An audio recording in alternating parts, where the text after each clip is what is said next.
Most people think investing is complicated. Stock picking, earnings reports, timing the market.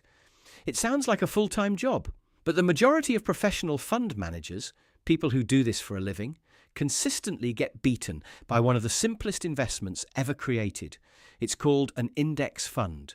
And by the end of this video, you'll understand exactly what it is, how it works, and why it might be the only investment most people ever need. Let's start with the basics. A stock market index is just a list of companies grouped together to represent a portion of the market. The S&P 500, for example, is a list of the 500 largest publicly traded companies in the United States. Apple, Microsoft, Amazon, Google, they're all in there. An index fund is simply a fund that buys all the stocks on that list. When you invest in an S&P 500 index fund, you're buying a tiny slice of all 500 companies at once.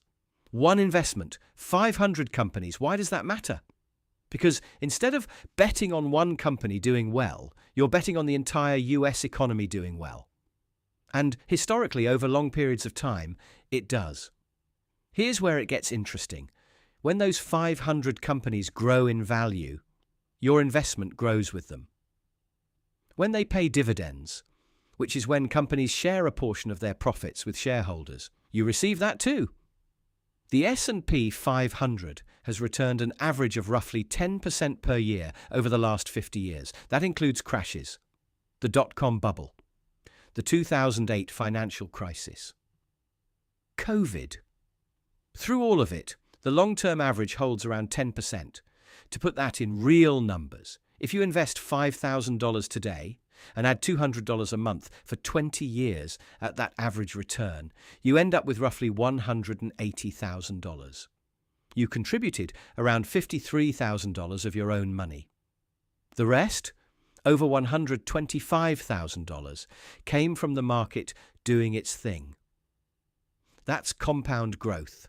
And index funds are one of the cleanest ways to access it. This is the part most people find surprising.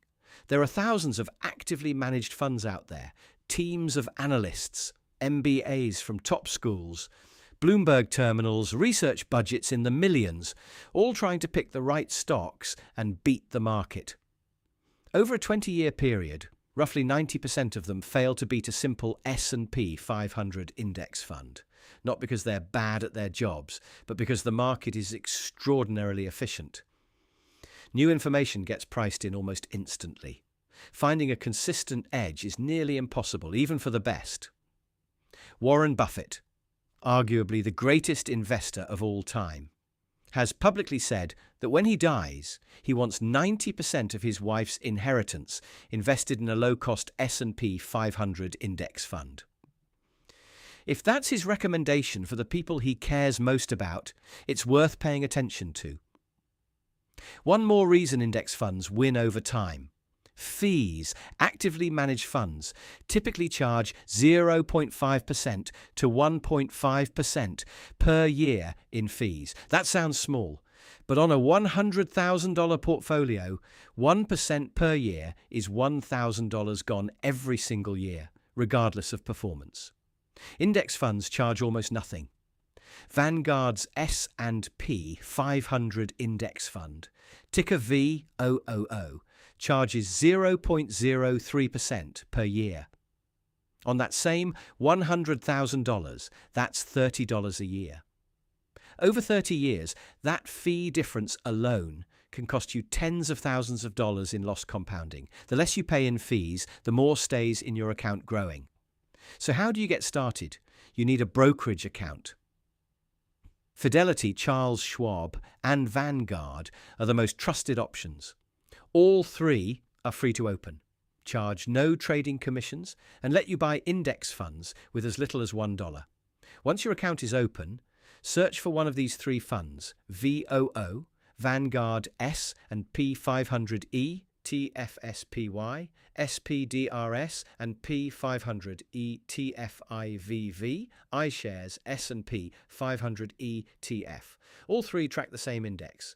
VOO has the lowest fee. Buy it, set up automatic monthly contributions if you can, and leave it alone. That's the entire strategy.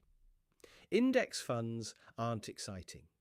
There's no story, no big bet, no moment where you feel like a genius. But they work, consistently over time, for regular people who just want their money to grow, without spending their life thinking about it. Next week on the Index Brief, we're covering how to start investing with as little as $100 Kamesh. So if you're waiting to have enough money before you start, that video is for you. If this helped, subscribe. It's free, and every video is exactly this. Straightforward investing. No noise. See you next week.